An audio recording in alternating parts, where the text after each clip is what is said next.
brought to you by V-Guard. અને હવે super 6 માં વાત કરવી છે આજના દિવસના સૌથી મહત્વના 6 મુદ્દાઓની. જાણીશું કે રાજકોટ અગ્નિકાંડમાં ક્યાં સામે આવ્યા ચોંકાવનારા ખુલાસા, રાજ્યમાં સામાજિક તત્વો કઈ હદે બન્યા બેફામ અને કેમ ઇન્દોરમાં એક વ્યક્તિના મોત બાદ પણ લોકો પડતા રહ્યા તાળીઓ. આ તમામ મુદ્દે મેળવીશું માહિતી. સૌથી પહેલા મુદ્દામાં વાત કરીશું રાજકોટની. દુર્ઘટનાનો આજે 7મો દિવસ છે અને તપાસમાં એક પછી એક ચોંકાવનારા ખુલાસાઓ સામે આવી રહ્યા છે. એસીબીએ પૂર્વ ટીપીઓ એમડી સાગઠિયાની ધરપકડ કરી છે અને ત્યાંથી મહત્વના પુરાવાઓ હાથ લાગ્યા હોવાનું સૂત્રો દાવો કરી રહ્યા છે. બીજા મુદ્દામાં અમે આપને બતાવીશું ગુજરાતની ખૂબ જ ચિંતાજનક તસવીર. સુરત અને વડોદરામાંથી ખૂબ જ ચોંકાવનારા દ્રશ્યો સામે આવ્યા.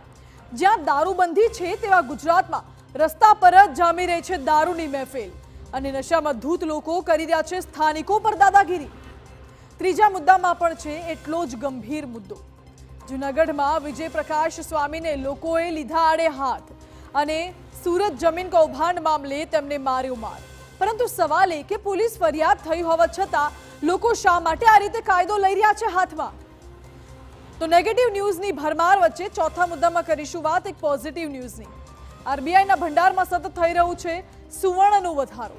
વિદેશમાં રોકાયેલું આપણા દેશનું 100 ટન સોનું આવ્યું છે દેશમાં પરત.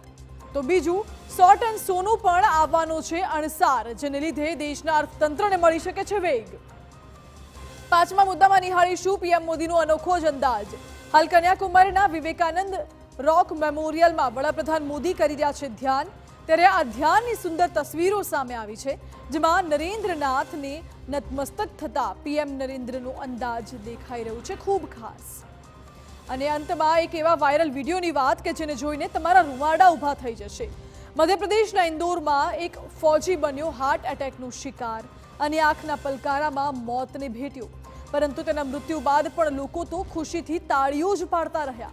આખરે શા માટે તે પણ જાણીશું. Brought to you by V-Guard.